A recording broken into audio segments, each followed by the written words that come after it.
কেমন আছো তোমরা সবাই? আশা করি সবাই ভালো আছো, আমরাও ভালো আছি। আমাদের জীবনের একটি দিনে তোমাদের সবাইকে স্বাগত।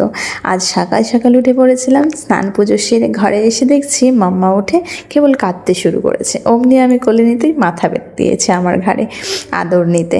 তারপর ওকে ফ্রেশ করে খাবার বানিয়ে যুদ্ধ করলাম খাওয়াতে। যুদ্ধ শেষে খাওয়া শেষে দিদিভাইয়ের সঙ্গে খেলতে দিয়ে আমি ভাঁজ করে রাখা কাপড়গুলো নিয়ে ঘরে রেখে দিলাম। সব থেকে বড় কাজ আমার কাপড় ভাঁজ করা।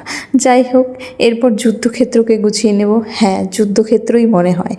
আগে আমার বিছানা একদম নিট অ্যান্ড ক্লিন থাকতো, আর মেয়ে হওয়ার পর থেকে এরকম থাকে। সবারই বোধহয় একই অবস্থা। তোমরা ভিডিওটি দেখছো, এটা গত মঙ্গলবারের। এডিট করতে খুব অলস আমি। কত কত ভিডিও পড়ে আছে ফোনে, কিন্তু এডিট করার ডিলেমিতে আর পোস্ট করা হয়ে ওঠে না।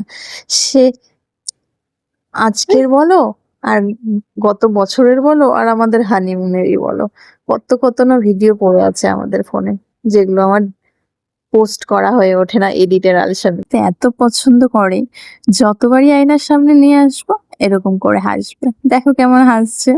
এই দিনগুলোই মিস করবো বড় হয়ে গেলে। এগুলো ভাবলে যেন খুব ইমোশনাল হয়ে যাই। এদিকে ওর মাম আর দিদিভাই চলে এসছে। এই দুটো দিদিভাই, আমার জায়ের মেয়ে আর আমার ননাসের মেয়ে। তো নিচে চলে যাচ্ছি। ওপরে ঘর আর নিচে রান্নাঘর, কি যে কষ্টের। উপর আর নিচ।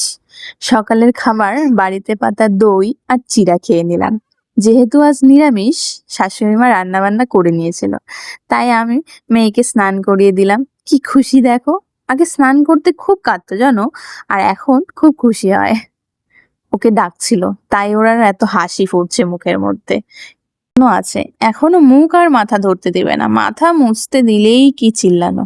দেখবে বিয়ের ভিডিও চালিয়ে দিয়েছি, আর দুই দিদি বোনে মিলে কি নাচ। এদিকে মেয়েও দেখছে তাদের নাচ। এগুলো দেখতে কিন্তু ভালোই লাগে, একটা ইমোশন জুড়ে আছে। মানে যতবারই দেখি খুব ইমোশনাল হয়ে যাই। খেতে চাচ্ছে, ওকে তো আর দেওয়া যাবে না, এখন কি করে বোঝাই।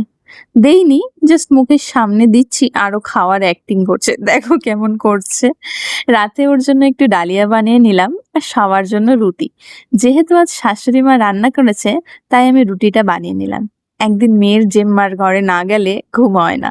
ওখানে গিয়ে কিছুক্ষণ থেকে এসে খেয়ে দিয়ে ঘুমোতে চলে এলাম। বাবাই, ভালো থেকো সবাই।